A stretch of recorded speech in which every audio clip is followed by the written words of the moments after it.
Hello students, in my today's video we'll be discussing about the nature of the carbon halogen bond and the preparation of the alkyl halides from alcohols. So we'll consider the nature of carbon halogen bond. Carbon can form four bonds, out of which we are seeing that one bond is formed with halogen. So what is the nature of this carbon halogen bond? What happens due to the presence of the halogen? So we'll observe that halogens are more electronegative than carbon. Therefore, the electrons are more towards the halogen atom. The electron pair that is present in between the carbon and halogen. How do we represent a bond? By two electrons. Two electrons form a bond. So those electrons are moving towards the halogen atom away from the carbon atom. This indicates that electron density is less on carbon atom, because of which it develops a partial positive charge, and more on halogen, because of which it develops a partial negative charge. So what does it actually means?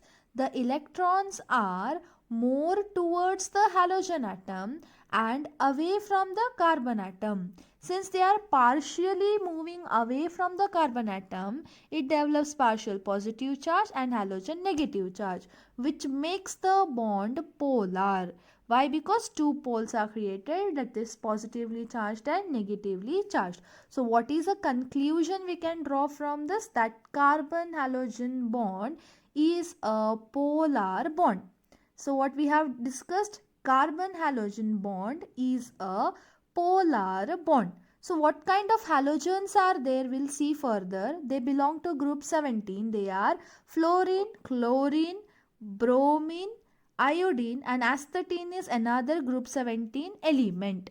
You can easily remember them as first class biryani in Asia. First stands for fluorine, class stands for chlorine, biryani stands for bromine, in stands for iodine, Asia stands for astatine. Astatine is not a halogen. So the halogens among these are fluorine, chlorine, bromine and iodine. So these four are the halogens in group 17, and the last element astatine is not an halogen. Basically, we'll study two properties here. One is the size of the atom and electronegativity. So with respect to size, as we move down the group, what do we observe here? As we move down the group, size of the atom increases. Why? Because the shell size goes on increasing, effective nuclear charge decreases. Then electronegativity, as the size increases, effective nuclear charge decreases. It is observed that even the electronegativity decreases. So the conclusion drawn here is, as we move down the group, the electronegativity decreases. So the most electronegative element is fluorine and least iodine. Now we'll consider the bond length and bond enthalpies. So the bond length of the carbon halogen bond, that is with different halogens, bond length is the distance between the nucleus of the carbon and that of the halogen. Since the size of the fluorine is smaller, so what happens with the bond and length? So we see that CF bond, CCl bond, CBr bond and Ci bond are different, because the size of fluorine, chlorine, bromine and iodine are different. Fluorine is smaller in size, iodine is larger in size. Therefore, the distance between the center of fluorine and carbon is less. Next, distance between the center of iodine and carbon will be larger.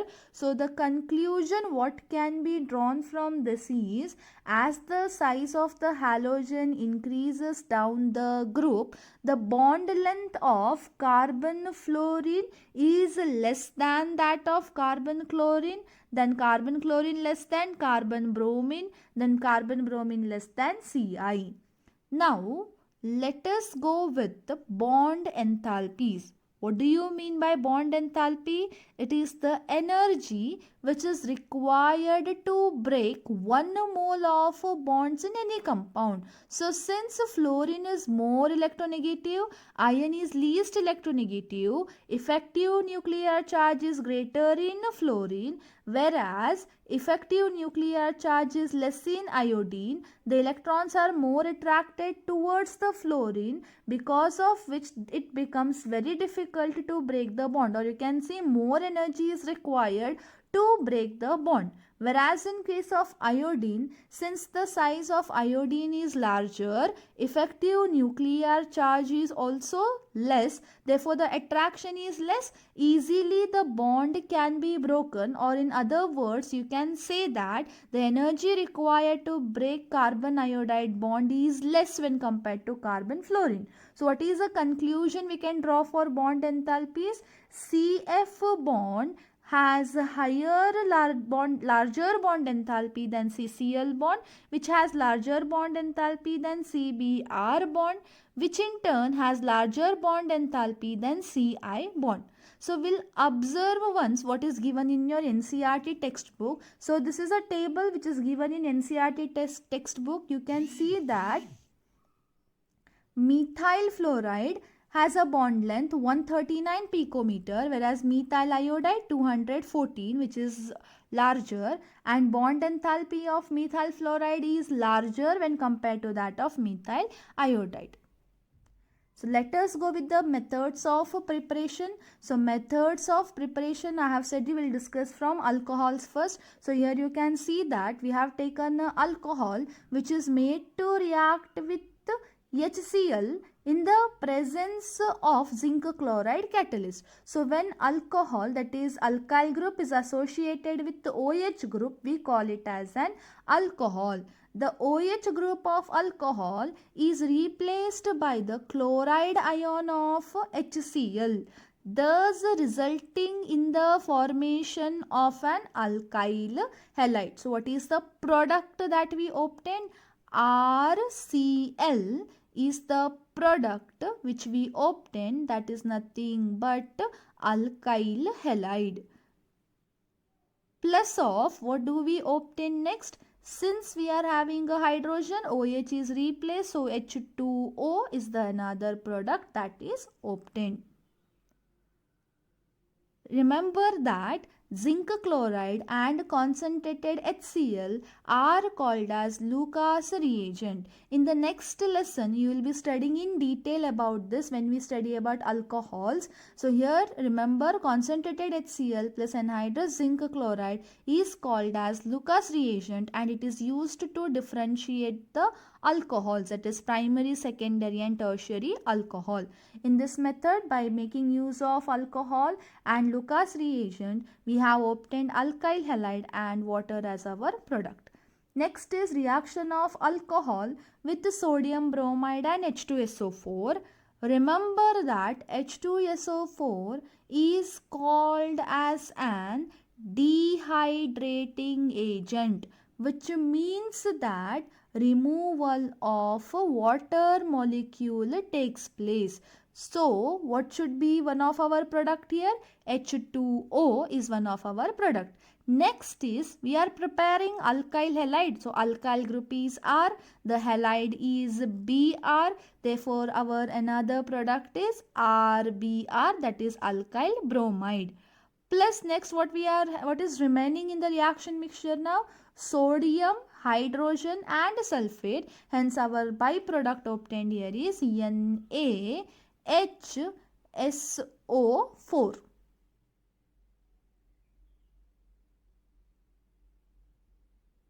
That is sodium hydrogen sulfate. So the product obtained are water, alkyl bromide and sodium hydrogen sulfate. Next, let us move on with the reaction of alcohol with phosphorus trihalide. The halides here should be chloride and bromide. So remember that whenever a phosphorus trichloride reacts with alcohol, it makes use of 3 moles of alcohol. So we are having 3 alkyl group and 3 halides, so it becomes 3 alkyl halide. Then what is remaining in the reaction mixture on the reactant side?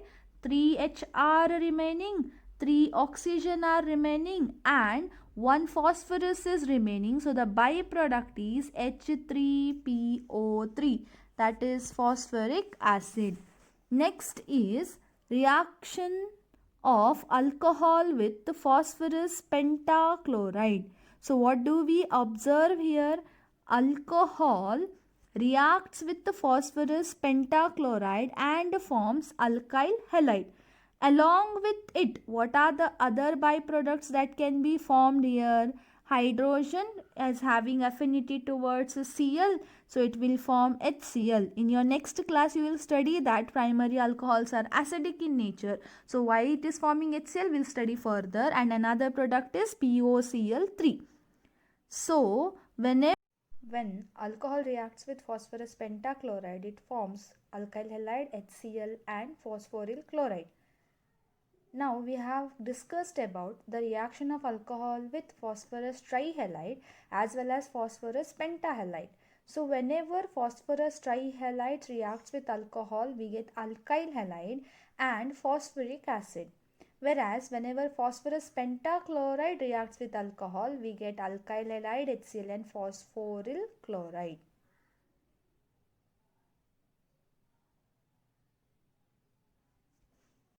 Next, let us consider the reaction of alcohol. So, the reaction of alcohol with red phosphorus in the presence of halogen.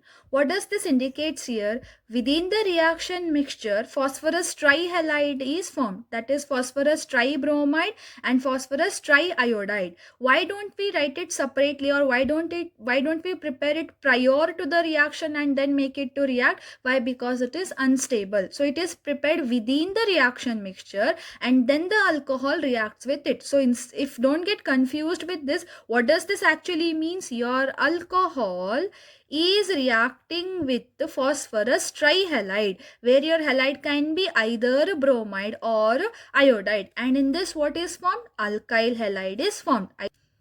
Either your alkyl halide can be alkyl bromide or alkyl iodide. For example, we'll consider it will be having phosphorus trihalide. So you are having 3 halogens, so 3 alcohol. So your product obtained will be 3Rx, that is 3 moles of alkyl halide plus of what is remaining? H3PO3. This is prepared in situ, that is within the reaction mixture itself. We don't prepare it prior and take it separately. It is prepared within the reaction mixture and the product obtained is alkyl halide. Reaction of alcohol with thionyl chloride. This is very important reaction. It is usually asked in the exams for 1 mark. So whenever alcohol reacts with the thionyl chloride, what is the product we require here? Alkyl halide. So we'll take our alkyl group, which is our alkyl here, R, and one of the halogen from this. So RCl is the product obtained.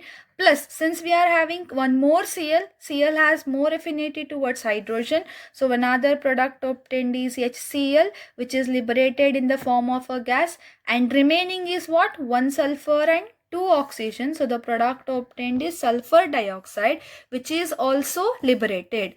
This is considered to be the most effective method in the preparation of alkyl halide. Why? Because in this we get purely alkyl halide. The remaining, that is the byproduct, are liberated in the form of gaseous.